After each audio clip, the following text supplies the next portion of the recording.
இருப்பீர்கள். எதற்கு ஆண்டவர் நம்மளை பேர் சொல்லி அழைத்தார்? நாம் கர்த்தருக்கு சாட்சிகளாக இருக்கத்தக்கதாக என்று சொல்லுகிற ஒரு தலைப்பில நான் உங்களோடு பேச விரும்புகிறேன். நேற்று தினத்துல நம்ம காலையில பரிசுத்தத்துக்காக நேற்று முழு தினமும் நம்ம செலவு பண்ணோம். இன்றைக்கு காலையில இருந்து இந்த நேரம் வரையிலும் ஜெபிக்க வேண்டும், நம்ம ஊழியர்களுக்காக ஜெபிக்க வேண்டும், திறப்பில் இருக்க வேண்டும் இப்படின்னு சொல்லிட்டு பல காரியங்களை நம்ம பேசிக்கொண்டே வந்தோம். ரொம்ப சந்தோஷம். ஆனா இந்த சாயந்தர வேளையில நம்ம இருக்கிற ஒவ்வொருவரும் ஊழியம் செய்வதற்கு தனிப்பட்ட வாழ்க்கையிலே தனிப்பட்ட விதத்திலே நாம் இன்வால்வ் பண்ண வேண்டிய ஒரு அவசியம் உண்டு. இதை நாம் செய்கிறதற்கு நாம் செய்யாமல் இருப்போமானால் நம்ம மற்றபடியாக செய்கிற ஆக்டிவிட்டிஸ், காரியங்கள், கிரியைகள் அநேக நேரத்துல நம்மளை அப்படியே ஒரு ட்ரெயின் ஆக்கி நம்மளை கனியற்றவர்களாக மாற்றுகிறதற்கு வாய்ப்புண்டு. இந்த சாயந்தர வேளையில ஆண்டவர் நம்மளோடு பேசுவாராக. என்னோட திருப்பிக் கொள்ளுங்கள். ஏசாயா தீர்க்கதரிசியின் புஸ்தகம் 43வது அதிகாரம் 1வது வசனத்தை நான் வாசிக்கலாம். எல்லாம் நம்ம 2 நாளா வாசித்து கொண்டே இருக்கிற வசனம். வாசிங்கம்மா. இல்ல மைக்ல வாசிங்க பிரதர், யாராவது சிஸ்டர்ஸ். இப்போதும் யாக்கோபே உன்னை சிருஷ்டித்தவரும் இஸ்ரவேலே உன்னை உருவாக்கினவருமாகிய கர்த்தர் சொல்லுகிறதாவது பயப்படாதே உன்னை மீட்டுக் கொண்டேன் உன்னை பேர் சொல்லி அழைத்தேன் நீ என்னுடையவன். ஆண்டவருடைய பரிசுத்த நாமத்துக்கு மகிமை உண்டாவதாக. இந்த வசனம் ஆண்டவர் நம்மளோட தெளிவா பேசிட்டார். இது நமக்கு ஒரு ஃபவுண்டேஷனா இருக்கும்போது இனி இந்த வசனத்துக்கு போயிட்டு ரொம்ப நேரத்தை செலவழிக்க கூடாது. ஏன் தெரியுமா? உன்னை மீட்டு கொண்டேன், பேர் சொல்லி அழைச்சிட்டேன், அவ்வளவுதான். இது நமக்கு என்ன, எப்படி ஒரு நம்பிக்கையா இருக்கணும்? எல்லாம் முடிந்தது, எல்லாம் எனக்கு ஆண்டவர் செய்துட்டாரு, இதுக்கு மேல எனக்கு பயமும் கிடையாது, இதுக்கு மேல எனக்கு வாழ்க்கையில எனக்கு எந்த ஒரு ஆங்ஸைட்டி கிடையாது, எந்த ஒரு காரியத்தை குறித்து நான் பின்னால திரும்பி பார்க்க தேவையே இல்லை. இந்த ஃபவுண்டேஷன் இருக்கும்போது இல்லாட்டா சில நேரத்துல என்ன ஆகுது, சபைகளில ஆண்டவர் ஆசீர்வதிப்பார், வா உன்னை கூப்பிட்டு சொல்லிட்டு நம்மளுடைய ஒரு சாட்டிஸ்பாக்சனுக்காக நம்ம ஆண்டவரை பயன்படுத்துகிற ஒரு அவல நிலைக்கு நம்ம போய்விடுவோம். பேர் சொல்லி அடைச்சிருக்கிறாரு, நம்ம ஆண்டவருடைய கரத்துல இருக்கிறோம். பக்கத்துல கையை பிடிச்சு சொல்லுங்க பாப்போம். ஆண்டவர் உங்க கூட தான் இருக்கிறாரு, உங்களை பேர் சொல்லி அழைச்சிட்டாரு, நீங்க அவருடையவர். இத பத்தி இனிமே கவலைப்படக்கூடாது. அல்லேலூயா. இதுதான் ஒரு ஸ்டேபிள் கிறிஸ்தவனுடைய ஒரு ஃபவுண்டேஷன். ஒரு நல்ல ஒரு நிறைவான ஒரு கிறிஸ்தவன் என்னைக்குமே நான் யாருன்னு கேட்டுட்டு இருக்க தேவையில்லை. நான் ஆண்டவருடைய பிள்ளைன்னு சொல்லவே, நீ பிள்ளைதான், நம்ம எல்லாரும் ஆண்டவருடைய பிள்ளை தான், நம்மள பேர் சொல்லி அழைச்சவர் தான். ஆண்டவருக்கு நமக்கு உள்ள உறவுல எந்த மாற்றமும் வரப்போறது கிடையாது. நான் சொன்ன உடன்படிக்கை, இந்த கடந்த 33 ஆண்டுகள்ல அந்த உடன்படிக்கை நான் பின்னால போயிருக்கிறேன். நான் ஆண்டவரை துக்கப்படுத்தி இருக்கிறேன். ஆனா ஆண்டவர் ஒரு நாள் பின்னால போகல. கரம் பிடித்த ஆண்டவர் ஒரு நாள் ஒன்னு பிள்ளைன்னு கூப்பிட்டாருனாக்க நீ பிள்ளைதான், என்ன ஆனாலும் சரி நம்ம பிள்ளைதான் ஆண்டவருக்கு. அதனால இனி நம்மளுடைய ஐடென்டிட்டியை குறித்து கவலைப்படவே தேவையில்லை. ஏன்னா ஆண்டவர் நம்மளை அனாதி தீர்மானத்துல கூப்பிட்டது மாத்திரமல்ல, நித்தியம் வரைக்கும் நம்மளை கொண்டு போறதற்கு அவர் நம்மளோடு கூட இருக்கிற ஒரு தேவனாய் இருக்கிறார். அப்படி நம்ம ஆண்டவரோடு கூட நிற்கும் போது, ஐயா உன்னை குறிச்சு என்ன குறிச்சு ஆண்டவர் என்ன விரும்புகிறார், நம்மளை குறித்த ஆண்டவருடைய நோக்கம் என்ன, அதுதான் ஆண்டவர் நம்ம வாசிக்கலாம். 43வது அதிகாரம் 10வது வசனத்தை நம்ம வாசிக்கலாம். 43:10. நானே அவர் என்று நீங்கள் உணர்ந்து. எப்படி? நானே அவர் என்று நீங்கள் உணர்ந்து. அப்ப நம்ம 2 பேரும் நமக்கு மனசுக்குள்ளால என்ன இருக்கணும்? ஐயா he is my God, என்னுடைய தேவன் என்று சொல்லி இருதயத்தின் ஆழத்துல ஆணித்தரமான கஷ்டமோ வியாதியோ துன்பமோ பலவீனமோ எதிர்ப்போ எது வந்தாலும் சரி, அவர் என்னுடைய தேவன் என்று சொல்லுகிற ஒரு அசைக்க முடியாத ஒரு நம்பிக்கை உங்களுக்கு எனக்கு இருக்கணும். அதுக்கப்புறம் அடுத்த வாசிங்க பிரதர். என்னை அறிந்து விசுவாசிக்கும்படிக்கு நீங்களும் நான் தெரிந்து கொண்ட என் தாசனும் எனக்கு சாட்சிகளாய் இருக்கிறீர்கள் என்று. என்ன செய்யணுமா? சாட்சிகளாய் இருக்க வேண்டுமா? எல்லாரும் சத்தமா சொல்லுங்க, சாட்சிகளாய் இருக்க வேண்டுமா? அப்ப என்ன ஆகுது? ஆண்டவர் தன்னுடைய பாட்டை முடிச்சிட்டாரு, நம்மளுடைய ஐடென்டிட்டி கரெக்டா இருக்குது. இப்ப நம்ம என்ன செய்யணுமா? நம்மளுடைய டெஸ்டிமனி, நம்ம ஆண்டவரை குறித்து மற்றவர்களுக்கு சொல்லக்கூடிய காரியங்கள், இதுல நம்ம ரொம்ப ஜாக்கிரதையா இருக்கணும். இயேசுவை குறித்து மற்றவர்களுக்கு தெரியப்படுத்துகிறது. ஆண்டவர் இன்னைக்கு தரிசனமாகிற காரியங்கள் எல்லாம் ரொம்ப ரேர், விரலிட்டு எண்ணக்கூடிய காரியங்கள். எனக்கு அது பிரத்யட்சமா எனக்கு சாட்சி சொல்றதுக்கு என்னுடைய லைஃப் டைம்ல நான் பார்க்கவே இல்லை இது வரைக்கும். யாராவது ஒருத்தங்க ஆண்டவர் நேரம் 1-2 சாட்சிகள் இங்க அங்க ஏதாவது சொல்லுவாங்க, ஆண்டவர் தரிசனமானார் அப்படின்னு உண்மையிலே ஜெனியூனா சொல்லுவாங்க. மத்த மக்கள் எல்லாரும் ஆண்டவர் என்ன சொல்றாரு, ஐயா நான் உனக்கு செய்ய வேண்டியதெல்லாம் செய்துட்டேன், நீ போய் மற்றவர்களுக்கு சாட்சியாக இரு. ஆண்டவரை காட்ட வேண்டியது நம்ம அப்படின்றத நம்ம மறக்கவே முடியாது. ஒரு ஆழமான சத்தியத்தை உங்களுக்கு காட்டி கொடுக்க விரும்புகிறேன். திருப்பிக் கொள்ளுங்கள். யாத்ராகமம் புஸ்தகம் 3வது அதிகாரம் 7வது வசனத்துல வாசிக்கலாம். யாத்ராகமம் 3:7. யாத்ராகமம் 3:7. அப்பொழுது கர்த்தர் எகிப்தில் இருக்கிற என் ஜனத்தின் உபத்திரவத்தை நான் பார்க்கவே பார்த்து நல்லா கவனிங்க. பார்க்கிற ஆண்டவர் நான் பார்க்கவே பார்த்து ஆளோட்டிகளின் நிமித்தம் அவர்கள் இடுகிற கூக்குரலை கேட்டேன். நான் கூக்குரலை கேட்கிற ஒரு ஆண்டவர். என்ன 2 கேரக்டர் ஆண்டவருடைய கேரக்டர் சொல்லி இருக்குது. ஒன்னு பார்க்கிற ஆண்டவர், 2வது கேட்கிற ஆண்டவர். இது எல்லாத்துக்கும் கொண்டது. இந்த நாட்களில இஸ்ரவேல் ஜனங்கள் எப்படிப்பட்ட நிலைமையில இருக்கிறாங்க? ஆண்டவரை விட்டு விலகி போய் மகா மோசமான நிலைமையில, ஆண்டவர் கைவிட்ட நிலைமையில, ஒரு அவிசுவாசிகளை போல வாழ்கிற ஒரு இடத்துல அந்த ஜனங்கள் அழுகிற அழுகை, அந்த ஜனங்கள் கூப்பிடுகிற கூப்பிடுகையை கேட்கிற ஒரு ஆண்டவர், காண்கிற ஒரு ஆண்டவர், கேட்கிற ஒரு ஆண்டவர். இது ஆண்டவருடைய ஒரு கேரக்டர். என் பின்னால சொல்லுங்க பாப்போம். காண்கிற தேவன், கேட்கிற தேவன், இது ஆண்டவருடைய ஒரு கேரக்டர். தொடர்ந்து வாசிங்க பிரதர். அவர்கள் படுகிற வேதனைகளையும் அறிந்திருக்கிறேன்.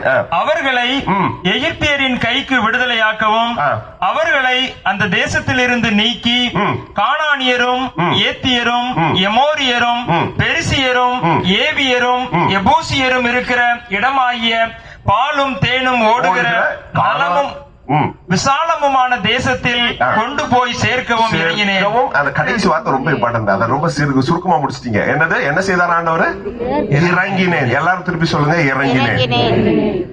காண்கிற தேவன், கேட்கிற தேவன் இறங்கி வந்துட்டார்.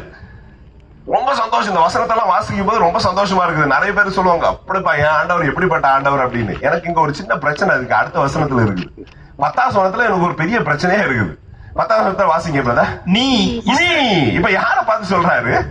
மோசேயை பார்த்து சொல்றாரு. நீ இஸ்ரவேல் புத்திரராகிய என் ஜனத்தை எகிப்திலிருந்து அழைத்து வரும்படி உன்னை பார்வோனிடத்துக்கு அனுப்புவேன் வா என்றார். இங்கதான் எனக்கு பெரிய பிரச்சனையா ஆரம்பிக்குது. ஐயா, கொஞ்சம் நல்லா நீ ஆண்டவருடைய குணத்தை நீங்க யோசித்து பாருங்க. காண்கிற தேவன், கேட்கிற தேவன், இறங்கி வருகிற தேவன், ஏன் பார்வோனிடத்தில் அவர் போகவில்லை? நம்ம அநேக நேரத்துல கிறிஸ்தவம் என்ன செய்கிறது தெரியுமா? நான் எல்லாம் ஜோம் பண்ணிட்டேன் பிரதர், ஆண்டவர் பாத்துக்குவாரு, ஆண்டவர் செய்வாரு. ஐயா, சில காரியங்கள் ஆண்டவர் செய்ய மாட்டாரு. பக்கத்துல கையை பிடிச்சு சொல்லுங்க பாப்போம். சில காரியங்கள் ஆண்டவர் செய்ய மாட்டாரு, நீங்க தான் செய்யணும்.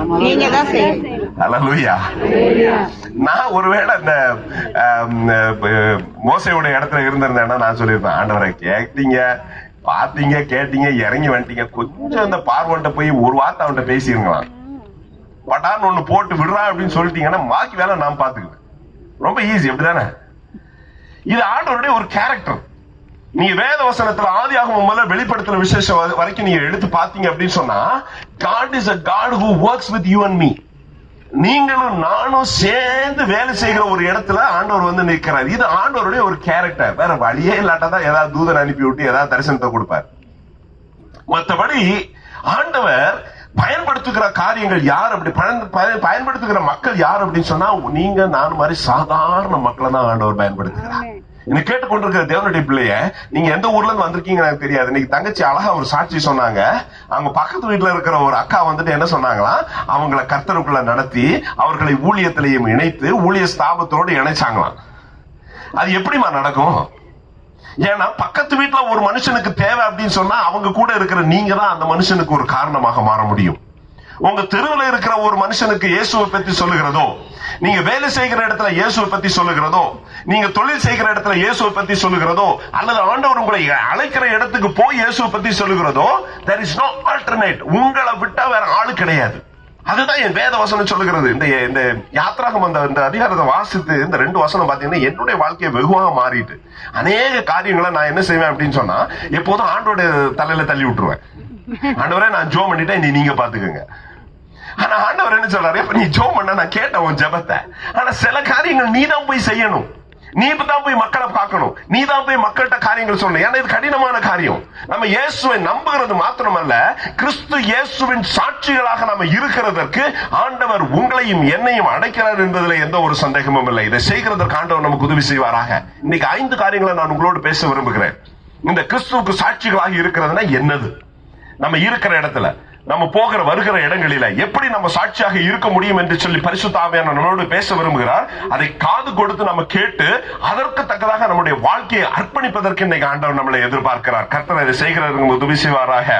வாசிக்கலாம். முதல் காரியம் என்னது? நம்மளுடைய வாழ்க்கை கர்த்தரை பிரதிபலிக்கிறதாக காணப்பட வேண்டும்.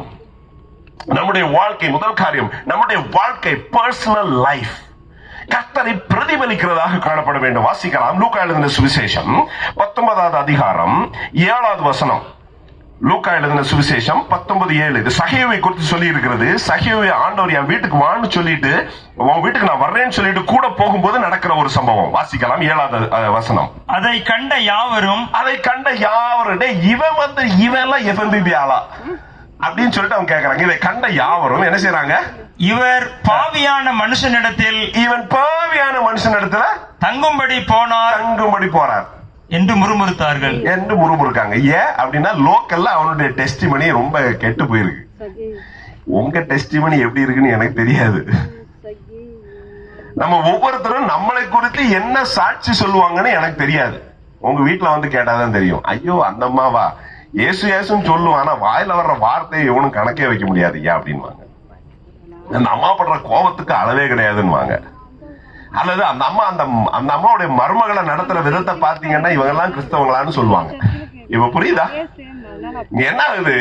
இயேசு கிறிஸ்துவோடு ஒருத்தர் நடந்து போகும்போது இந்த சகேவியை பார்த்த மக்கள் அவன் என்ன செய்கிறாரு? மக்கள் என்ன செய்யறாங்க? முறுமுறுக்கிறாங்க. ஐயா இவன் எல்லாம் விசுவாசியா? நீங்க பக்கத்துல கையை பிடிச்சு கேளுங்க பாப்போம். உங்க சாட்சி உங்க வீட்டுல, உங்க தெருவுல எப்படி இருக்குன்னு கேளுங்க.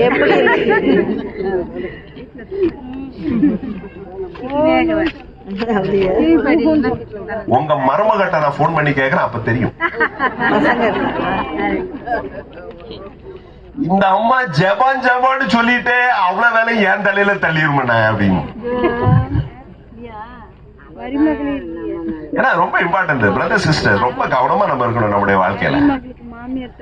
இந்த நடைமுறை கிறிஸ்தவம் வந்துட்டு பாத்தீங்கன்னாக்க இந்த மாதிரி மீட்டிங்ல தெரியவே செய்யாது.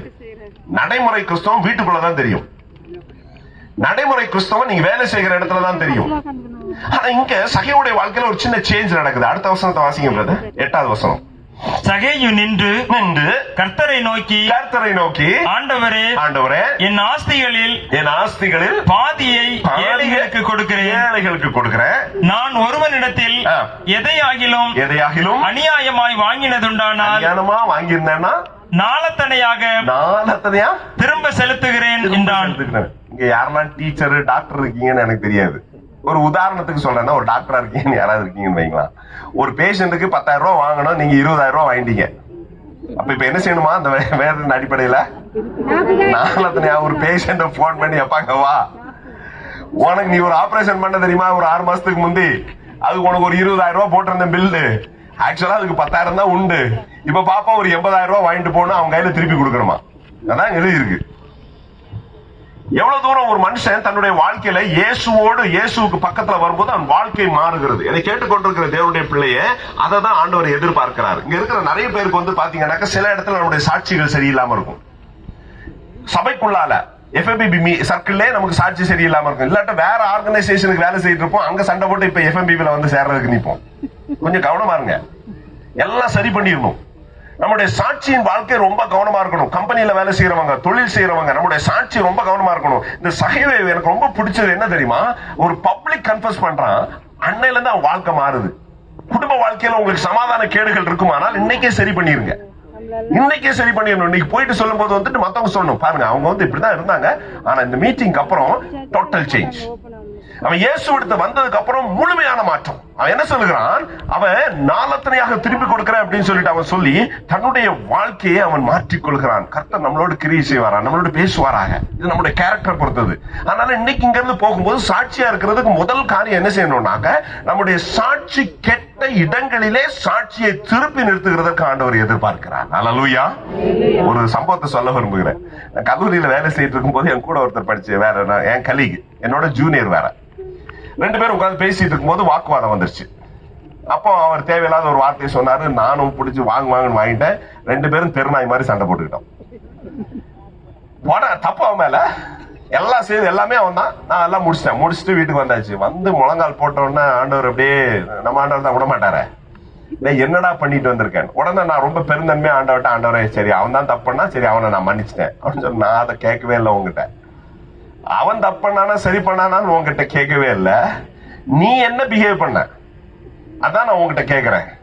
அதுக்கப்புறம் சரி ஆண்டவரே மன்னிச்சிருங்க ஆண்டவரே, நான் வேணா சரி அவனையும் நான் மன்னிச்சிடறேன், நான் இனி இந்த மாதிரி தப்பு பண்ண மாட்டேன். ஆண்டவர் சொன்னார் இல்ல முதல்ல போய் ஒப்புரவாகு. இது நமக்கு பெரிய தர்ம சங்கடமான ஒரு நேரம். நம்ம ஜூனியர் தப்பு பண்ணது அவன், இப்ப ஒப்புரவாக வேண்டியது நம்ம. அடுத்த நாள் போயிட்டு எனக்கு அப்படியே தன்மானம் விட மாட்டேங்கி நான் நேர போயிட்டு அவனை பார்த்துட்டு நேர சொல்றேன். அவர் முன்னால வந்துட்டு இருந்தாரு, மொத்தம் குட் மார்னிங் அப்படின்னு டக்குன்னு தலை திருப்பிட்டு போயிட்டான். நான் சொன்னேன் ஆண்டவர் பாருங்க அயோக்கியம் அவன் பண்ற அவ்வளவு பண்ணிட்டு இப்ப என்னுடைய கடமை முடிஞ்சது. ஆண்டவர் சொன்னார் உன் கடமை முடியல. அவன் அப்படி திருப்பி போகும்போது செருப்பால் அடிச்சது மாதிரி இருக்கு. நம்ம அடுத்த நாள் அடுத்த நாள் போயிட்டு அப்படியே குட் மார்னிங் அப்படியே திரும்பிட்டு போறான். 3வது நாள் 4வது நாள் ஒரு வாரம் அதுக்கப்புறம் அப்படி தலையாட்டுறான். அதுக்கப்புறம் ஒரு 2 வாரம் ஆச்சு அவனும் நானும் உறவை சரி செய்து கொள்வதற்கு. ஆனா அந்த 2 வாரம் என் நிலைமை எப்படி இருந்துச்சு தெரியுமா? நம்மளாம் ஒரு மனுஷனா அப்படின்னு சொல்லிட்டு ஒரு நிலைமைக்கு ஆண்டவர் கொண்டு வந்துட்டாரு. இதுல நடந்தது என்ன தெரியுமா சகோதரனே சகோதரியே, இந்த ஒரு கசப்பான ஒரு அனுபவத்துக்குள்ளால் நான் கடந்து போனதுக்கு அப்புறம் அவன் ஒரு நாள் அவன் காலேஜ்ல விட்டுட்டு அவன் ரிசைன் பண்ணிட்டு அவன் போகும்போது அவன் என்ன பார்த்து சொல்லுகிறான், அட்லாஸ்ட் கடைசியாக என் வாழ்க்கையில ஒரு கிறிஸ்தவனை நான் சந்திக்கிறதுக்கு எனக்கு வாய்ப்பு கிடைத்தது. ஹல்லேலூயா, ஆண்டவருடைய பரிசுத்த நாமத்துக்கு மகிமை உண்டாவதாக. ஏன் இந்த காரியத்தை நான் சொல்லுகிறேன்? ஐயா, உலகம் பார்த்து கொண்டிருக்கிறது ஒண்ணு. I never thought, நான் அது கனவுலே நினைக்கல. என்னுடைய தனிப்பட்ட ஒரு ரிகன்சல், நான் அவனோடு ஒப்புரவான ஒரு காரியத்தையும் கிறிஸ்தவத்தையும் அவன் இணைப்பான் என்று சொல்லி நான் கனவுலே நினைக்கல. என்ன கேட்டுக்கொண்டிருக்கிற தேவனுடைய பிள்ளையே, உலகம் உன்னிலே என்னிலே இயேசுவை எதிர்பார்க்கிறது. அதுதான் நம்ம செய்ய வேண்டிய ஒரு காரியம். சாட்சிகளா இருப்பீர்களா என்று சொல்லுகிறது வந்துட்டு ஒரு சாதாரண காரியம் இல்ல. போனா இயேசு ஆண்டவர்னு சொல்லிட்டு போயிட்டோம் அப்படின்றது இல்ல. People should read Jesus in your life. இயேசுவை உங்கள் வாழ்க்கையிலே அவர்கள் வாசிக்க வேண்டும். அது கொஞ்சம் கடினமான காரியம். நம்முடைய தன்மானத்தை உடைக்கும். நம்ம நடக்கிற உடை, நம்முடைய நடை உடை பாவனைகள் எல்லா காரியத்தையும் அது பார்த்து கொண்டே இருக்கும். அது நம்மளை பார்த்துக்கிட்டே இருக்கும். அதுல கவனமா இருக்கும்போது அது இன்னும் நிச்சயமாக உங்களை வந்துட்டு ஆண்டவருடைய ஒரு பிரசன்னத்துக்குள்ளாக கொண்டு வருகிறது. மாத்திரமல்ல, கர்த்தருடைய சாயல் என்னிலேயும் உங்களிலேயும் காண்பதற்கு அது கொடுக்கும் என்பதில் எந்த ஒரு சந்தேகமும் இல்லை. தெரிந்த ஒரு பாடல், எல்லாம் சேர்ந்து பாடலாம். என்னையும் உம்மை போல் மாற்றிடவே உன் ஜீவன் தந்தீரல்லோ, என்னையும் உம்மை போல் மாற்றிடவே உன் ஜீவன் தந்தீரல்லோ, எங்களை தாரை மட்டும் தாழ்த்துகிறேன், தந்து விட்டு மண்ணின் கரங்களிலே ஏற்று என்றும் நடத்தும் கல்வாரி அன்பை எண்ணிடும் வேளை கண்கள் கலங்கிடுதே, அப்பாவும் பாடுகள் இப்போதும் நினைத்தால் நெஞ்சம் நெகிழ்ந்திடுதே. ஒருமுறை கூட பாடுவோமா? என்னையும் உம்மை போல் மாற்றிடவே உம் ஜீவன் தந்தீரந்தோ. எல்லாரும் இந்த ஒரு பாடலை எப்போதும் பாடும்போது மனதில் வைத்துக் கொள்ளுங்கள், என்னையும் உம்மை போல் மாற்றிடும் என்று சொல்லி. அப்ப உலகம் என்ன பார்க்குது? இயேசு இவரிடத்துல தெரிகிறாரா அப்படின்னு சொல்லுகிற ஒரு காரியத்தை பார்க்கும்போது அது உங்களையும் என்னையும் ஒரு வல்லமையான ஒரு சாட்சியாக மாற்றும் என்பதில் எந்த ஒரு சந்தேகமும் இல்லை.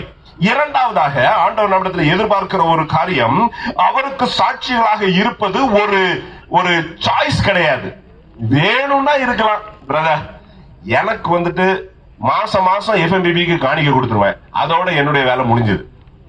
4 பேர்கிட்ட கலெக்ட் பண்ணி கொடுத்துருவேன், அதோட என் வேலை முடிஞ்சிருக்கு அப்படின்னு நீங்க உட்கார்ந்து இருந்தீங்கன்னா இந்த வசனத்தை நம்ம வாசிக்கலாம். ரோமருக்கு எழுதின நிருபம் 14வது அதிகாரம்.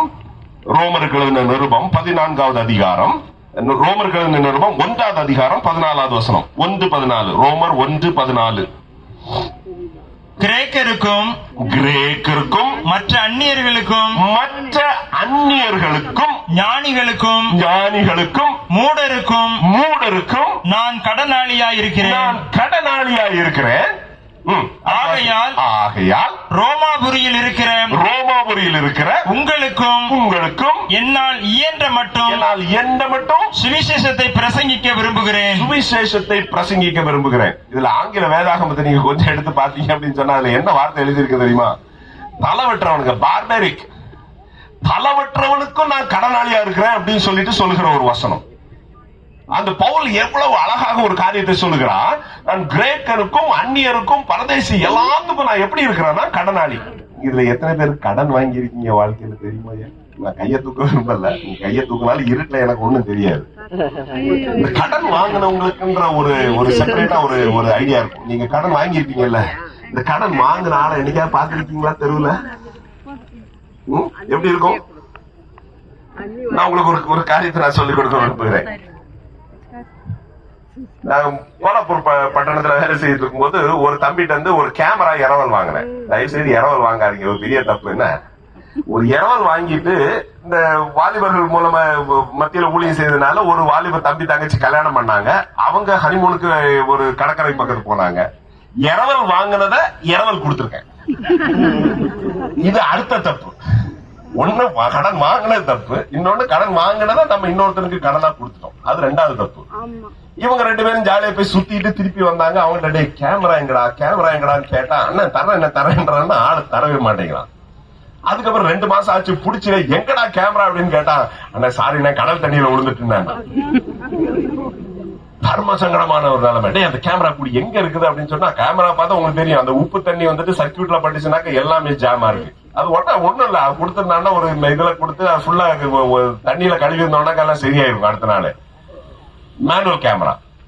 நான் இப்ப உட்கார்ந்துட்டு இருக்கிறேன். இப்போ அந்த கேமரா வாங்கினவன் இந்த பக்கம் வருவான். அவன் இந்த ரூட்ல வந்தான்னா அடுத்த ரூட்ல ஓடிடுவேன்.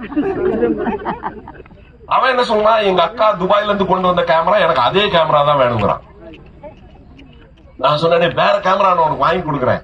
இல்ல அது எங்க அக்கா வாங்கி கொடுத்தா அதான் வேணுங்கிறான். நான் அதுக்கு பாம்பேல இருந்து பார்ட்ஸ் எல்லாம் வாங்கி எடுத்து ரீஅசம்பிள் பண்ணி கேமராவுக்கு 2 பங்கு காசு செலவு பண்ணி இப்போ 2 தடவை ஒரு தட்டி ஒரு அமுக்கு தான் கேமரா அடிக்கும். அந்த நிலைமை கொண்டு வந்துட்டேன். கடைசியில ஒரு நாள் பார்த்து ஏதாச்சும் ஒரு 9 மாசம் 8-9 மாசம் ஆச்சு. கடைசியில இன்னொரு நல்ல கேமரா ஒன்று கிடைச்சு, அதையும் வாங்கினேன். இந்த 2 கேமராயும் ஒரு நாள் அவன் கையில கொண்டு கொடுத்து, எப்பா என்ன மன்னிச்சிரு, தப்பு நடந்துருச்சு வாழ்க்கையில, தயவு செய்து இந்த காரியத்துல வந்துட்டு நீ என்ன செய்ய, என்ன விடுதலை ஆக்கிடு. நான் உங்ககிட்ட வந்துட்டு இப்படி ஒரு கடன்காரனா நான் இருக்க விரும்பல அப்படின்னு சொல்லிட்டு இது பண்ணும்போது கடைசியில எப்படியோ ஒரு இதுல சமைச்சிட்டான், வாங்கிக்கிட்டான். அன்னைக்கு நைட்டு நான் ஒரு தூக்கம் தூங்கினேன் தெரியுமா? ஏன்னா நிம்மதியான ஒரு தூக்கம். ஏன்னா யாருக்கும் நம்ம கடனாளி இல்ல. அதே வார்த்தையை தான் இங்க பவுல் சொல்லுகிறார். நம்ம பக்கத்து வீட்டுல நம்ம போகிற வருகிற இடத்துல யாரெல்லாம் சுவிசேஷத்தை அறியாம இருக்கிறாங்களோ அவங்க கிட்ட இருந்து சுவிசேஷத்தை இரவல் வாங்கி நம்ம வச்சிருக்கிறோமா, அந்த சுவிசேஷத்தை அவங்கிட்ட கொண்டு கொடுத்தாதான் நம்ம கடன்ல இருந்து வெளியே வரணுமா. அதுதான் பவுல் எழுதுறாருங்க. இந்த வசனத்தை நிறைய நேரத்தில் வாசிக்கும் போது நமக்கு அந்த அர்த்தத்தை நம்ம சரியாக புரிந்து கொள்கிறது இல்லை. நான் கிரேக்கனுக்கும் மற்ற வாசிக்கிறது அந்த வசனத்தை திருப்பி வாசிக்க, கிரேக்கருக்கும் மற்ற அந்நியர்களுக்கும் ஞானிகளுக்கும் மூடருக்கும் நான் கடனாளியா இருக்கிறேன். அதுக்கு அர்த்தம் என்னது? ஐயா, நம்ம தெருவுல இயேசுவை ஏற்றுக்கொள்ளாத எல்லா மனுஷருக்கும் அவங்களுக்கு சொந்தமான சுவிசேஷத்தை நீங்களும் நானும் வச்சிருக்கிறோம். அதை என்னைக்கு அவன் கையில கொண்டு கொடுக்கிறோமோ அன்னைக்கு தான் நம்ம கடன்ல இருந்து வெளியே வருவோம் என்றதை இந்த வேத வசனம் தெளிவாக சொல்லுகிறது. ஹல்லேலூயா, நல்ல சத்தமா ஹல்லேலூயா. மக்கள் கையை பிடிச்சு கேளுங்க பாப்போம், எத்தனை பேருக்கு கடன், எத்தனை பேர்ட்ட இருந்து கடன் வச்சிருக்கீங்கன்னு கேளுங்க.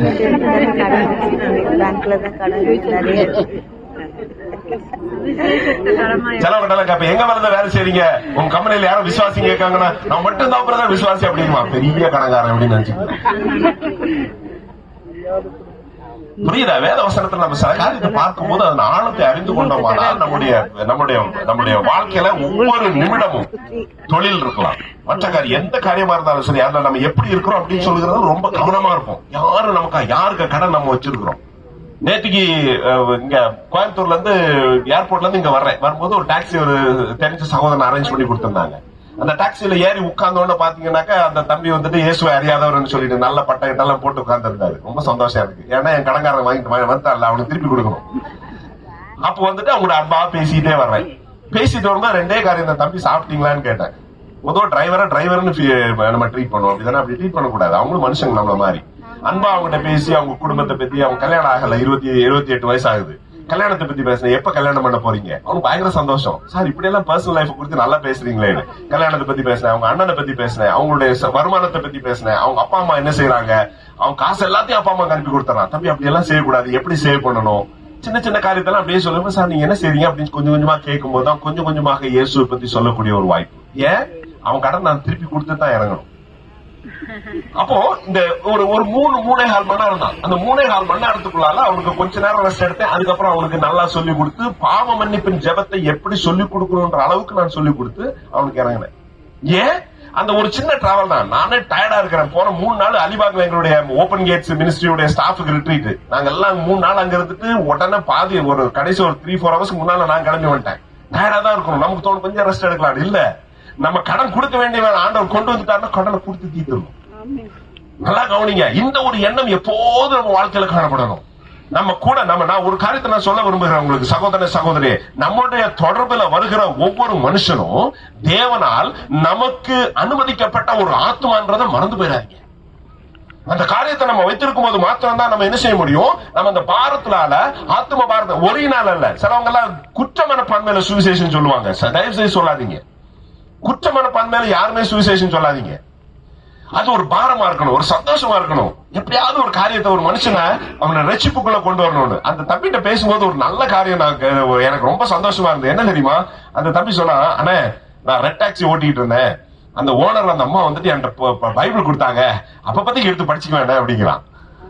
ஆனா எனக்கு புரியல அதுல சில காரியங்கள் என்னன்னு எனக்கு புரியல. நீங்களா இப்ப அழகா சிம்பிளா சொல்லி கொடுக்குறீங்கல்ல. அதுக்கப்புறம் அவன்கிட்ட சொல்லிட்டேன், தம்பி தயவு செய்து கிறிஸ்தவனா மாறிடாத, ஏன்னா எல்லா கிறிஸ்தவனும் அயோக்கியங்க. அவன் ரொம்ப சந்தோஷமா, சார் இவ்வளவு ஓப்பனா சொல்றீங்க. ஆமாப்பா, நீ இயேசுவை ஏத்துக்க பைபிள் படி. நீ கிறிஸ்தவனா மாறினாக்கா ஒரு சாக்கடையில இருந்து இன்னொரு சாக்கடையில வர வேண்டியது. நிறைய உலகம் நம்மள வாட்ச் பண்ணுது சகோதரனே சகோதரியே. கிறிஸ்தவம் அப்படின்னு சொல்லுகிறதுல எல்லா டூலியும் நடக்குது. நம்மளை விட அவனுக்கு நல்லா தெரியும். எல்லாம் எந்தெந்த சபையில என்னென்ன வியாபாரம் பண்றாங்க, என்னென்ன சபையில என்னெல்லாம் வித்து தொலைக்கிறாங்க, என்னென்ன சபையில மாறுபாடான போதனைகள் வந்துட்டு ஆன்லைன்ல போட்டு கிளிக்கிறான். அப்ப அவனை வந்துட்டு இந்த மாதிரி ஒரு சாக்கடைக்குள்ள கொண்டு வருவதற்கு எனக்கு உங்களுக்கு விருப்பம் கிடையாது. ஆனா அவங்களுக்கு சொல்ல வேண்டியது இயேசுவை ஏற்றுக்கொள். பைபிள் அவன் சொல்றான், ஆனா நீங்க சொல்றதா எனக்கு இப்பதானே புரியுது இயேசுனா யார் அப்படின்னு. கிறிஸ்தவனா உண்மையான கிறிஸ்தவனா என்னன்னு இப்பதான் புரியுது. அவன் சொல்லி ரொம்ப சந்தோஷப்படுறான். ஆனா ரொம்ப சந்தோஷம். தொடர்ந்து டச்ல இருங்க, நம்பர் கொடுத்துட்டு ஷேர் பண்ணிட்டு போயிருக்கான். கர்த்தருடைய பரிசுத்த நாமத்துக்கு மகிமை உண்டாவதாக. ஏன் நான் சொல்லுகிறேன், ஒரு சின்ன கான்வர்சேஷன் ஒரு 3 hours, அந்த 3 மணி நேரம் நமக்கு கொடுக்க வேண்டிய கடனை கொடுத்து தீர்க்க வேண்டும் என்பதில் எந்த ஒரு எப்படி ஜாக்கிரதையா நம்ம இருக்கணும்ன்றத ஆண்டவர் நமக்கு சொல்லிக் கொடுக்கிறாரு. இன்னைக்கு ஒரு அர்ப்பணிப்பு ஆண்டவர் நம்மகிட்ட எதிர்பார்க்கிறாரு. ஆண்டவரே, இன்னையில இருந்து என்னுடைய தொடர்புல வருகிற ஒரு ஆத்மாவை கூட நான் விட்டுவிட மாட்டேன் அப்படின்னு சொல்லுகிற ஒரு அர்ப்பணிப்பை நம்ம செய்யும் போது கர்த்தர் என்னையும் உங்களையும் பயன்படுத்துவார் என்பதில் எந்த ஒரு சந்தேகமும் இல்லை. சுவிசேஷ பாரம் ஒன்றே என் சுமையாக மாற வேண்டும். சுவிசேஷ பாரம் ஒன்றே என் சுமையாக மாற வேண்டும். என் செயலை என்றும் இயேசு நாமம் சொல்ல வேண்டும். என்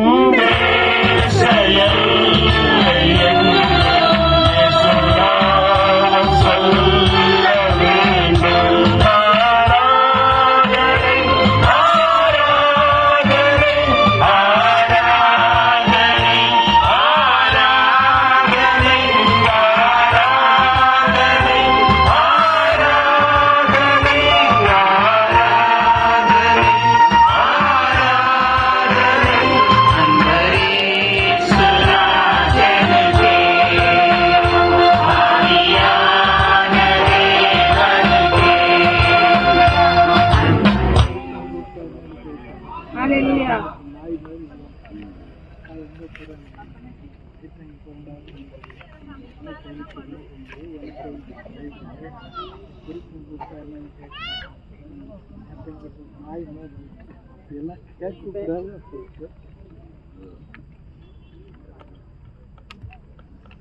நிறைய இடத்துல எல்லாத்தையும் இழந்து ஆண்டவர்கிட்ட வந்த பிறகுதான் எனக்கு எல்லாமே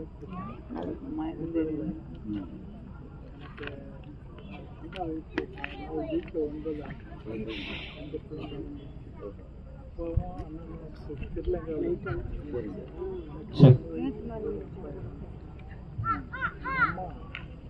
ரெண்டு காரியங்கள் நம்ம பார்த்தோம். முதல் காரியம், நம்முடைய வாழ்க்கை மற்ற இயேசுவை மற்றவர்களுக்கு பிரதிபலிப்பதாக காணப்பட வேண்டும். இரண்டாவது, நாம் சுவிசேஷத்தை அறிவிப்பது அல்லது சாட்சிகளாக இருப்பது நம்மேல் விழுந்த ஒரு கடமையாக இருக்கிறது. மூன்றாவது காரியம், ஆண்டவர் நம்மிடத்தில் எதிர்பார்க்கிறது, சமயம் வாய்த்தாலும் சமயம் வாய்க்காவிட்டாலும் சுவிசேஷத்தை பிரசங்கிக்க வேண்டும். வாசிக்கலாம் 2 தீமோத்தேயு புஸ்தகம் 4வது அதிகாரம் 2வது வசனத்தை வாசிக்கலாம். 2 தீமோத்தேயு 4வது அதிகாரம் 2வது வசனம். சமயம் வாய்த்தாலும் வாய்க்காவிட்டாலும் ஜாக்கிரதையாய் திருவசனத்தை பிரசங்கம் பண்ணு. ஆண்டவருடைய பரிசுத்த நாமத்துக்கு மேன்மை உண்டாவதாக. நம்முடைய வாழ்க்கையில எல்லாருமே ஃபாஸ்ட் பேஸ்ட். இங்க எத்தனை பேர் ரிட்டையர்ட் எனக்கு தெரியாது, ஆனா முடிய பார்த்தா பாதி பேர் ரிட்டையர் ஆன மாதிரி தெரியுது. ஓகே, மத்த மக்கள் எல்லாம் பாத்தீங்கன்னாக்க எல்லாம் ஃபாஸ்டா போக வேண்டிய வாழ்க்கை. இப்போ எப்படி செலவெல்லாம் சொல்லுவாங்க, பிரதர் 3 நாள் லீவ் எடுத்து வந்திருக்கேன் பிரதர் அப்படின்னுவாங்க, 4 நாள் லீவ் எடுத்து வந்திருக்கேன் அப்படின்னுவாங்க. இதெல்லாம் எனக்கு வாழ்க்கையிலே நடக்காது அப்படின்னு சொல்லிட்டு சொல்லுகிற மக்கள். ஏன்னா ஃபாஸ்ட் பேஸ் லைஃப். அப்ப நம்ம கொடுக்கிற சாக்கு போக்கு என்ன அப்படின்னு சொன்னா, திருப்பி நான் சொல்ல வரேன், ஐயா ஊழியத்துக்கு கொடுக்கறது ரொம்ப சந்தோஷம், பணம் கொடுக்குறீங்க ரொம்ப சந்தோஷம், பணம் கலெக்ட் பண்றீங்க ரொம்ப சந்தோஷம். அது அதுக்கு மாற்று வழி கிடையாது, அதை தொடர்ந்து செய்யுங்க. ஆனா அது நம்ம செய்ய வேண்டிய ஊழியத்துக்கு ஆல்டர்னேட் கிடையாது. நிறைய பேர் என்ன செய்கிறோம், நம்ம இவ்வளவுதான் ஊழியத்துக்கு செய்யறோமே அப்படின்னு சொல்லிட்டு தன்னுடைய பர்சனலா ஆண்டவருக்கு ஊழியம் செய்யறதை விட்டு விடுகிறதுக்கு வாய்ப்பு உண்டு. இப்ப நான் இங்க பிரசங்கம் பண்றேன், பிரசங்கம் பண்றத நான் கர்த்தருக்கு முன்பா நான் நீதி அடிக்க முடியும். நான் பிரசங்கம் பண்றேன், அதனால எதுக்கு டயர்டா இருக்கிறேன், நான் தூங்கிடலாம்னு சொல்லிட்டு நான் வண்டியில தூங்கிட்டு வரலாம். அப்ப ஆனா ஆண்டவர் நம்மகிட்ட என்ன எதிர்பார்க்கிறாரு, சுவிசேஷத்தை அறிவிப்பது நமக்கு சமயம் வாய்த்தாலும் வாய்க்காவிட்டாலும் அது நம்ம மேல விழுந்த கடமை. அதை செய்யணும். அது யாருனாலும் சரி, அதை செய்யாமல் இருப்பது நம்ம மேல அது ஒரு பெரிய ஒரு குற்றம். அதை நம்ம மறந்து விடக்கூடாது. நிறைய பேர் சொல்லும்போது என்ன சொல்லுவாங்க, பிரதர் பாருங்க என்னுடைய வேலை ஸ்தலத்துல எல்லாம் இதெல்லாம் வாய்ப்பே கிடையாது, அதெல்லாம் முடியாது பிரதர், அதெல்லாம் செய்யறதுக்கெல்லாம் முடியாது அப்படின்வாங்க. ஒரு 2 உதாரணத்தை நான் உங்களுக்கு சொல்லிக் கொடுக்க விரும்புகிறேன். ஆரக்கில் வேலை செய்த ஒரு தம்பி இருந்தாங்க. அந்த என்ன செய்வாங்கன்னாக்க, அவங்க மொபைல்ல ஜஸ்ட் இந்த நீதிமொழிகள் ஒவ்வொரு வசனத்தை மட்டும் எல்லாத்துக்கும் அனுப்புவாங்க. மத்தவங்க எல்லாம் செய்வாங்க, எல்லாரும் இந்த செக்குலரா உள்ள கோட்ஸ் நீதிமொழிகள், வெளி உலகத்தார் அனுப்புகிற நீதிமொழிகளை எல்லாரும் ஷேர் பண்ணுவாங்க. நல்ல நல்ல தாட்டு, விவேகானந்தருடைய தாட்டு, அந்த மாதிரி நிறைய மக்களுடைய தாட்டை எல்லாரும் ஷேர் பண்ணுவாங்க. இவர் அதை பார்த்துட்டு இவர் என்ன செய்தாரு, இவர் பைபிள்ல இருந்து நீதிமொழிகளுடைய வசனத்தை ஒவ்வொருத்தருக்கும் அனுப்ப ஆரம்பிச்சார். ஒரு 700 பேருக்கு மாசம் டெய்லி அனுப்புவாங்க.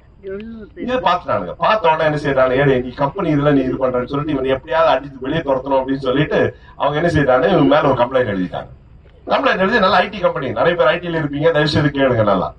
அப்ப உடனே என்கொயரி வைக்கிறாங்க. என்கொயரி வச்சுட்டு 5 வைஸ் பிரசிடென்ட் இருக்காங்க, என் தம்பி இருக்கிறாப்ல இருந்து கேட்கும் போது அவங்க சொல்றாங்க, நிறைய மேனேஜர்ஸ் எல்லாம் ஒரு சைட்ல உட்கார்ந்து இருக்கிறாங்க, நீ பண்ணது தப்பு, நீ மதம் மாற்றுறதுக்கு நீ இந்த காரியத்தை செய்கிற, கம்பெனி மொபைலை யூஸ் பண்ணி அப்படின்னு சொன்ன. சார் நான் என்ன மதத்தை மாத்துறேன், நான் நீதிமொழிகள்ல இருந்து நான் அந்த வசனத்தை ஒவ்வொருத்தருக்கு நான் அனுப்பிட்டே இருக்கிறேன், பைபிள்ல இருந்து நான் அனுப்புறேன், மத்தவங்க எத்தனை பேர் அனுப்புறாங்க.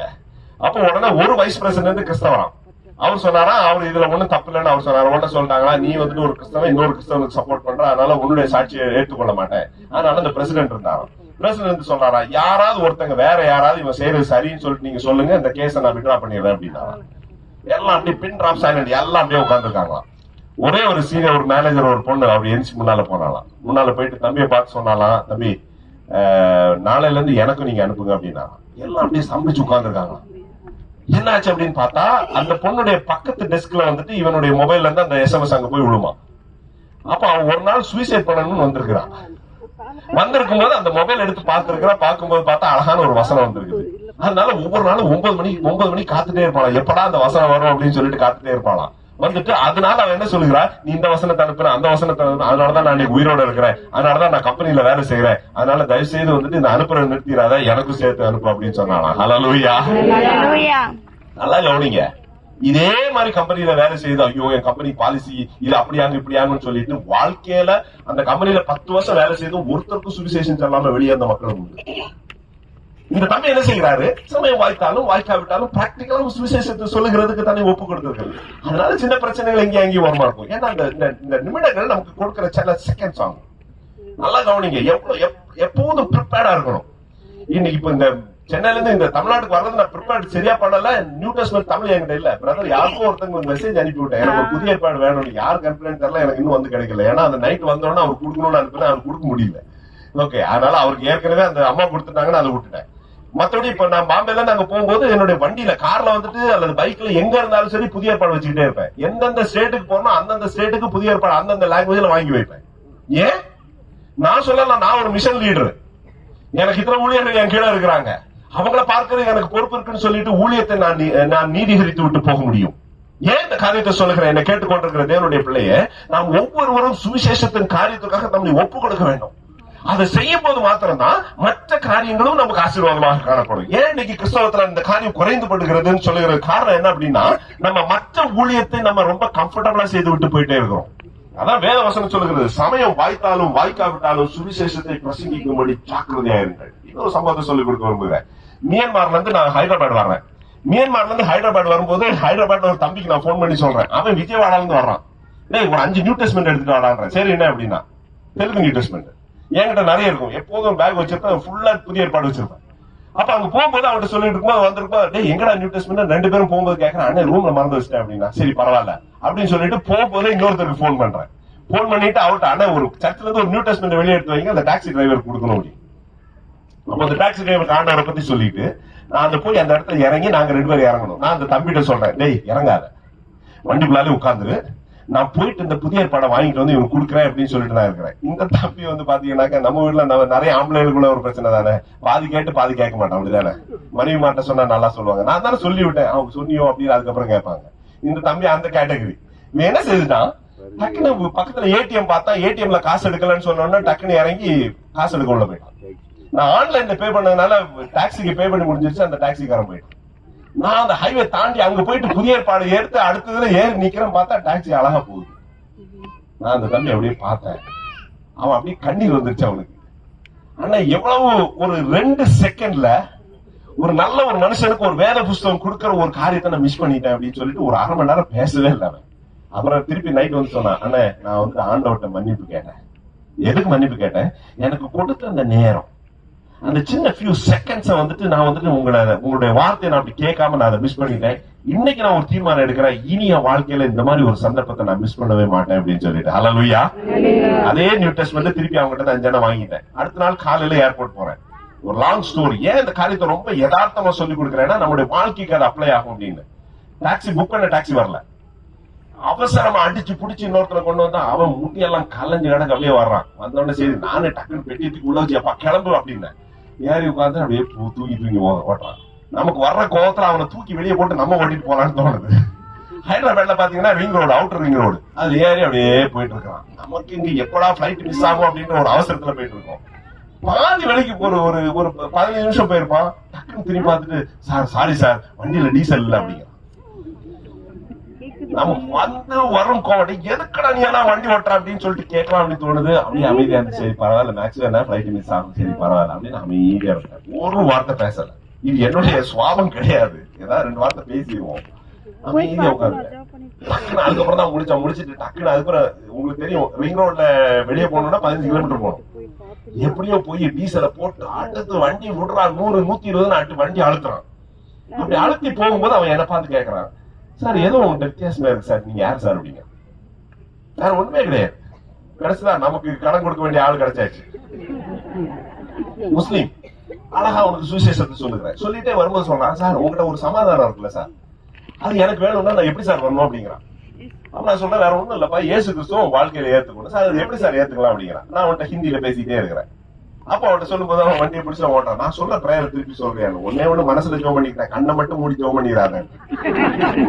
120 கிலோமீட்டர்ல வண்டி போகுது. நான் சொல்றேன் இயேசுவே, அவன் திருப்பி சொல்றான், இயேசுவே நீர் ஆண்டவர், நீர் ஆண்டவர், எனக்காக சிலுவையில உயர கொடுத்தது. பியூட்டிஃபுல்லா போகுது. கரெக்டா ஏர்போர்ட்ல கொண்டு விடுறான். ஓடும்போது கரெக்டா நம்மளுடைய சின்னாஸ் பிரேயரும் முடியுது.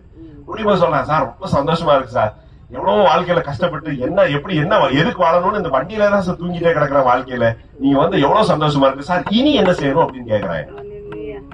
கையில என்ன இருக்குது? புதிய ஏற்பாடு.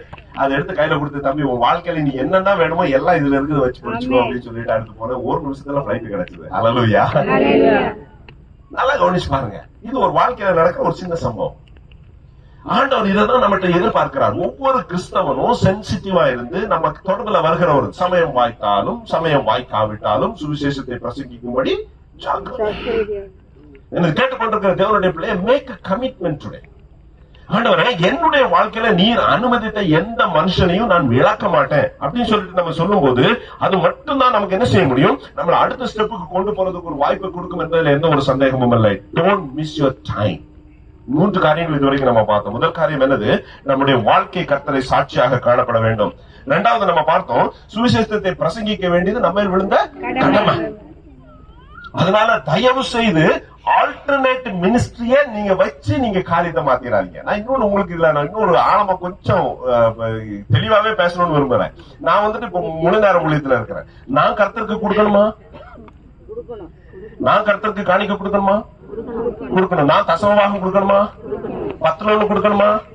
அல்லது 25 கொடுக்கணுமா? 23.8 கொடுக்கணுமா?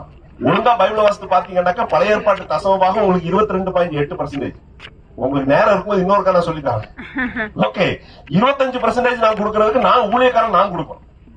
அதனால தயவு செய்து காணிக்க கொடுத்து விட்டேன் என்று சொல்லி, தசமபாகம் கொடுத்து விட்டேன், ஊழியத்தை சப்போர்ட் பண்றேன்னு சொல்லிட்டு உன்னுடைய ஊழியத்தை இழந்து போகாதீங்க. இந்த பணம் கொடுக்கறது வந்து கிறிஸ்டியன் டிசிப்ளின், அது கிறிஸ்டியன் மினிஸ்ட்ரி கிடையாது. அது கிறிஸ்தவத்துல நம்ம எல்லாரும் செய்ய வேண்டிய ஒரு டிசிப்ளின். ஒரு விசுவாசியா யாரு ஆண்டவரிடத்திலிருந்து பெற்றுக்கொண்டது, ஆண்டவரை உங்களிடத்திலிருந்து பெற்றுக்கொண்டதை பிச்சையா நீங்க கொடுத்தீங்க, ஆண்டவரை சந்தோஷமா திருப்பி கொடுக்கறேன்னு சொல்றது எல்லாரும் செய்ய வேண்டிய ஒரு காரியம். அது ஊழியம் அல்ல. அதை ஊழியமா செய்யணும்னா 90% ஆண்டவர் கொடுத்துட்டு 10% நீ வச்சுக்கோ, அது வந்து ஊழியம். மத்த எல்லாரும் செய்ய வேண்டிய. அதனால தயவு செய்து பணத்தை வைத்து ஊழியத்தை இடை போட்டு விடாதீர்கள். சுவிசேஷ ஊழியத்தை செய்கிறதற்கு ஜனங்கள் எழும்பித்தான் ஆக வேண்டும். ஏன்னா முதல்ல நம்ம பார்த்தோம் பிரின்சிபல் என்னது, ஒவ்வொரு மனுஷனையும் ஆண்டவர் எதிர்பார்க்கிறார். தேடி போய் கடைக்கு போறோமா, கல்யாண வீட்டுக்கு போறோமா, அவிசுவாசிகளுடைய திருமண வீட்டுக்கு போறீங்க. நிறைய பேர் இப்ப நம்ம வேற யாராவது அவிசுவாசிகள், இயேசுவை அறியாத மக்கள் ஏதாவது ஒரு ஃபங்க்ஷனுக்கு கூப்பிட்டா போகவே மாட்டாங்க. பேய் இருக்கு, பிசாசு இருக்கு. ஏயா, டோன்ட் டு தட். எங்கெல்லாம் இயேசு உங்களை அழைக்கிறாரோ போங்க. மனுஷ சாயலில படைக்கப்பட்ட ஒவ்வொரு மனுஷனும் இயேசுவை அறிந்து கொள்கிறதற்கு உங்களுடைய நண்பர்களிடத்துல போங்க, உறவினரிடத்துல போங்க. மக்களிடத்துல நல்லது கெட்டதுல கூட நிக்கும் போது நீங்க அதை பழகி செய்யணும்னு நான் சொல்ல விரும்பல. ஆனா நீங்க அந்த உங்களுடைய ஒரு தொடர்பு அங்க வரும்போது மாத்திரம்தான் இயேசுவை கொடுத்து மற்றவர்களுக்கு சொல்லக்கூடிய ஒரு அனுபவம் நீங்களும் நானும் பெற்றுக்கொள்ள முடியும். கர்த்தர் அந்த காரியத்தை செய்கிறதற்கு நமக்கு உதவி செய்வாராக. 4வது காரியம், எந்த தரப்பட்ட மக்களுக்காகவும் நம்மளை ஒப்புக் கொடுக்க வேண்டிய ஒரு அவசியம் உண்டு. வாசிக்கலாம் அப்போஸ்தலர் நடபடிகள் 16வது அதிகாரம், அப்போஸ்தலர் 16:31 வசனத்தை வாசிக்கலாம். அப்போஸ்தலர் 16:31. அதற்கு அவர்கள் கர்த்தராகிய இயேசு கிறிஸ்துவை விசுவாசி. கர்த்தராகிய இயேசு ஒரு ஜெயிலர், அவன் என்ன செய்கிறான், ஒரு கவர்மெண்ட் ஆபீசர், அவன் கர்த்தராகிய இயேசு கிறிஸ்துவின் விசுவாசி. அப்பொழுது நீயும் உன் வீட்டாரும் ரட்சிக்கப்படுவீர்கள் என்று சொல்லி அவனுக்கும் அவன் வீட்டில் இருந்த யாவருக்கும் கர்த்தருடைய வசனத்தை போதித்தார்கள். ஆண்டவருடைய பரிசுத்த நாமத்துக்கு மகிமை உண்டாவதாக. கவர்மெண்ட் அபிஷியல்ஸ் நிறைய பேர் இன்னைக்கு காலையில எல்லாம் தம்பி ஒரு சகோதரன் அழகா வாலிப பிள்ளைகளுக்கு சொல்லிட்டு இருந்தாங்க, ஏன் நீ ஒழுங்கா படிச்சு மேல் நிலைமைக்கு போ அல்லது ஊழியக்காரனாய் மேல் நிலைமைக்கு வா. இது ரெண்டுக்கு இடையில விட்டுட்டு வேற எங்கேயும் போய் பணம் சம்பாதிக்க நிக்காதுன்னு அழகா சொல்லி கொடுத்தாங்க. ஏன் இதுல பொசிஷன் ஆஃப் இன்ஃபுளுன்ஸ் நம்ம பார்க்க வேண்டிய ஒரு அவசியம் உண்டு. இங்க அநேக பேர் உங்களுடைய லெவல்ல கொடுக்கிற மக்கள், தயவு செய்து அந்த மக்களுக்கு நீங்கள் பொறுப்பாளிகள் என்பதை மறந்து விடாதீர்கள். அதை செய்கிறதுக்கு ஆண்டவர் நமக்கு உதவி செய்வாராக. வாசிக்கலாம் அப்போஸ்தலர் 16:14, 16வது அதிகாரம் 14வது வசனம். அப்பொழுது தியத்தீரா ஊராலும் ரத்தாம்பரம் இருக்கிறவளும் தேவனை வணங்குகிறவளும் ஆகிய லீதியாள் என்னும் பேருள்ள ஒரு ஸ்திரீ கேட்டுக் கொண்டிருந்தால் பவுல் சொல்லியவைகளை கவனிக்கும்படி கர்த்தர் அவள் இருதயத்தை திறந்தருளினார். ஆண்டவருடைய பரிசுத்த நாமத்துக்கு மகிமை உண்டாவதாக. ஒரு நல்ல பிசினஸ் உமன், நல்ல தொழில் செய்கிற ஒரு பெண்.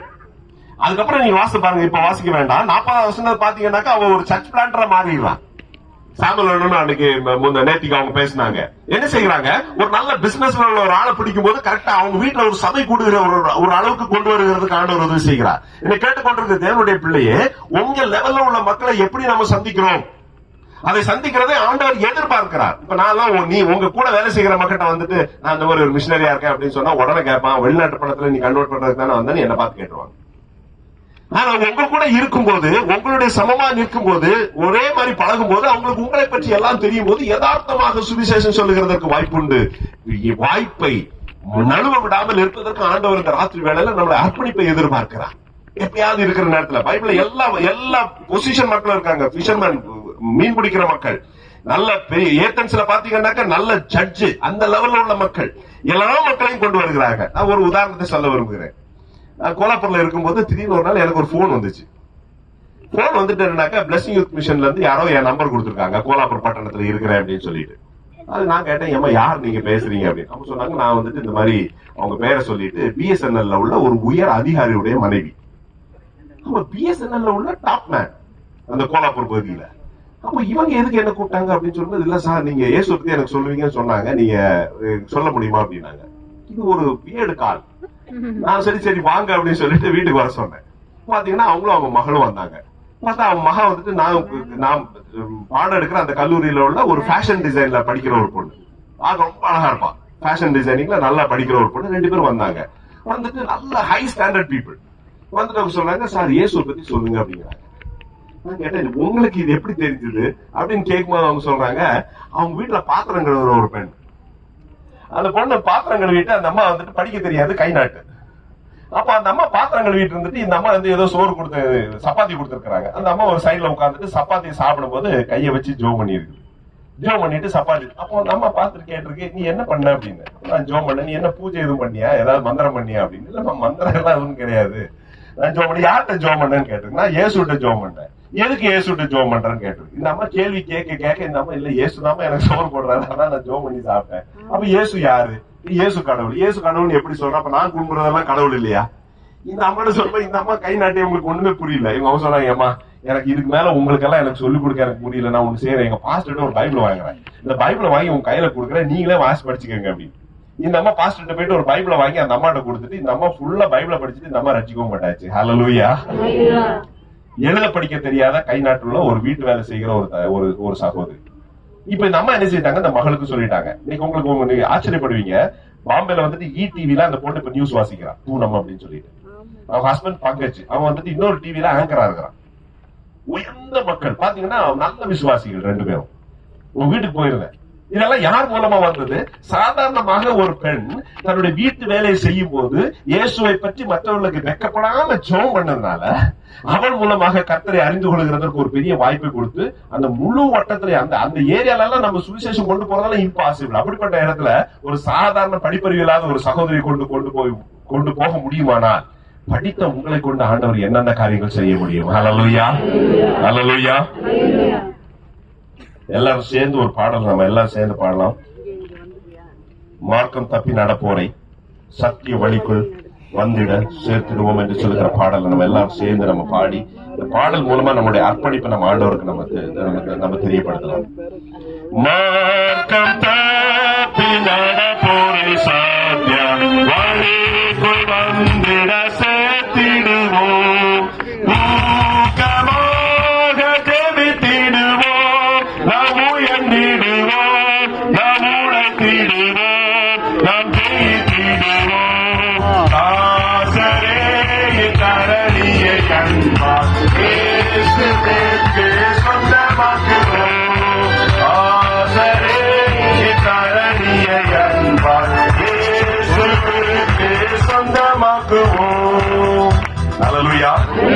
சத்தமா ஹல்லேலூயா. சாதாரண வழியில கர்த்தர் நமக்கு கொடுக்கிற எந்த லெவல்ல நம்மளை வச்சிருந்தாலும் சரி, அந்த லெவல்ல இருக்கிற மக்களை நாம் ஆண்டவரிடத்துல கொண்டு வருவதற்கு ஜாக்கிரதையாக இருப்போம். கர்த்தர் உங்களை என்னை பயன்படுத்துவாராக. இந்த போன வருடத்துக்கு முந்தின வருடம் அமெரிக்கால வந்துட்டு என்னுடைய நண்பர், கல்லூரியில ஒன்னாக படித்த ஒரு நண்பர் அங்க நியூ ஜெர்சியில இருக்கிறாங்க. 40 நிமிடம் பேசுகிறதற்காக இங்க இருந்தா என்ன கூப்பிட்டுருந்தாங்க. அந்த மீட்டிங்க்கு ஒரு 60 பேர் மட்டும்தான் கூப்பிட்டுருந்தாங்க. ஒன்றே 60 பேர். ஒவ்வொரு பெரிய பெரிய கம்பெனில CEO லெவல்ல CTO லெவல்ல இருக்கிற அந்த மேல்மட்ட மக்களை மாத்திரம் கூப்பிட்டு கிறிஸ்துமஸ் என்ற ஒரு கான்டெக்ட்ல அவங்க எல்லாத்தையும் கூப்பிட்டு ஒரு நல்ல ஒரு ஸ்டார் ஹோட்டல்ல ஒரு மீட்டிங் வச்சிருந்தாங்க. அந்த மீட்டிங்க்கு இன்விடேஷன் கொடுக்கும்போது முதல் இன்விடேஷன் ஒரு கிறிஸ்தவனும் வரக்கூடாது. அப்படின்னு போட்டுட்டு கிறிஸ்தவர்கள் அல்லாத மக்கள் மாத்திரம் அவங்க சர்க்கிள் வந்து கூப்பிட்டுருந்தாங்க. அருமையான ஒரு மீட்டிங். அநேக மக்களுக்கு இயேசுவை பத்தி சொல்லுகிறதுக்கு ஆண்டவர் உதவி செய்தார். கர்த்தருடைய பரிசுத்த நாமத்துக்கு மகிமை உண்டாவதாக. நீங்க கேட்டுக்கொண்டிருக்கிற தேவனுடைய பிள்ளையே, உங்களுக்கு என்ன இன்ஃப்ளூயன்ஸ் எந்த இடத்துல கொடுத்திருக்கிறாரோ ஆண்டவர், அந்த இன்ஃப்ளூயன்ஸை தயவு செய்து படித்துக் கொள்ளுங்கள், அதை பிடித்துக் கொள்ளுங்கள், அதை பயன்படுத்தி ஆயிரங்களுக்கு ஆண்டவரை சொல்லுகிறதற்கு கர்த்தர் உங்களையும் என்னையும் பயன்படுத்துவாராக. கடைசியாக ஒரு காரியத்தை சொல்லி நான் ஜெபத்தில் வழி நடத்த விரும்புகிறேன். அப்போஸ்தலர் நடபடிகள் 8வது அதிகாரம் 26வது வசனத்தை வாசிக்கலாம். அப்போஸ்தலர் 8வது அதிகாரம் 26வது வசனம். பின்பு கர்த்தருடைய தூதன் பிலிப்பை நோக்கி நீ எழுந்து தெற்கு முகமாய் எருசலேமிலிருந்து காசா பட்டணத்துக்கு போகிற வனாந்தர மார்க்கமாய் போ என்றான். ஆண்டவருடைய பரிசுத்த நாமத்துக்கு மகிமை உண்டாவதாக. இந்த காரியம் ஒரு ஆழமான ஒரு சென்சிட்டிவ் ஸ்பிரிட்டை குறித்து சொல்லப்படுகிறது. நம்முடைய இருதயம் உணர்வுள்ள ஒரு இருதயமாக காணப்பட வேண்டும். இப்ப திடீர்னு உங்க வீட்டுக்காரர் உங்ககிட்ட வந்து சொல்றான்னு வைங்களா, தூதன் என்னை பார்த்து சொன்னான், நீ இப்ப உடனே எழுப்பி நீங்க கோயம்புத்தூர் போய் அந்த மெயின் பஸ் ஸ்டாண்ட் பக்கத்துல போய் ஒருத்தர் வண்டியில ஏற போவாரு, அவரை போய் பாரு அப்படின்னு சொன்னான்னு சொன்னா நீங்க உங்க கணவரை பார்த்து என்ன சொல்லுவீங்க? வைத்தியக்காரன். எல்லாம் ஆவிக்குரிய வாழ்க்கை எல்லாம் கரெக்ட் தான், சும்மா அந்த மாதிரி எல்லாம் தேவையில்லாத காரியத்தெல்லாம் செய்யாதீங்க. இந்த வசனத்தை நீங்க வாசிங்க, இன்னொரு வாசிங்க அந்த வசனத்தை. பின்பு கர்த்தருடைய தூதன் பிலிப்பை நோக்கி நீ எழுந்து தெற்கு முகமாய் எருசலேமில் இருந்து காசா பட்டணத்துக்கு போகிற வனாந்தர மார்க்கமாய் போ என்றார். அங்க யார பாப்பான்? அங்க வந்துட்டு அது ஒரு ஸ்டெப் மட்டும்தான், ஒரே ஸ்டெப் தான். அடுத்து அங்க என்ன நடக்கும், யார் பேப்டிஸ்ட் எடுப்பா, யார் ரட்சிக்கப்படுவா, ஒன்னும் சொல்லவே இல்லை. என்ன கேட்டுக்கொண்டிருக்கிற தேவனுடைய பிள்ளையே, ஏன் உங்களால என்னால நிறைய ஊழியத்தை செய்ய முடியல தெரியுமா? we are not sensitive. பரிசுத்த ஆவியானவருக்கு நான் வந்துட்டு ஒருவேளை இந்த மாதிரி ஒரு எக்ஸ்ட்ரீம் லெவலுக்கு நான் உங்களை போக சொல்ல விரும்பல. ஆனா நம்ம தொடர்புல கொண்டு வருகிற மக்கள்கிட்ட நம்ம சென்சிட்டிவா பேசுறது கற்றுக்கொள்ள வேண்டும். நம்ம கூட இருக்கிற ஜனங்கள் அந்த சென்சிட்டிவ்னஸ் இருக்கு. நமக்கு ஒரு உடைக்கப்பட்ட உள்ளமும் நமக்கு ஒரு உணர்வுள்ள இருதயமும் காணப்படுமானால் நம்ம வருகிற மக்களுடைய இருதயத்தை கர்த்தர் நமக்கு காட்டி தருவார். அப்பதான் ஆண்டவர் என்ன செய்ய முடியும், அடுத்த நம்ம மினிஸ்ட்ரி நம்ம பண்ண முடியும். 29வது வசனத்தை வாசிக்கலாம். வாசிங்க 29. ஆவியானவர் நீ போய் அந்த ரதத்துடனே சேர்ந்து கொள், அந்த ரதத்தோட அந்த வண்டியோட சேர்ந்துக்கப்பா என்று பிலிப்புடனே சொன்னார். அப்பொழுது பிலிப்பு ஓடி போய் சேர்ந்து அவன் ஏசாயா தீர்க்கதரிசியின் ஆகமத்தை வாசிக்கிறதை கேட்டு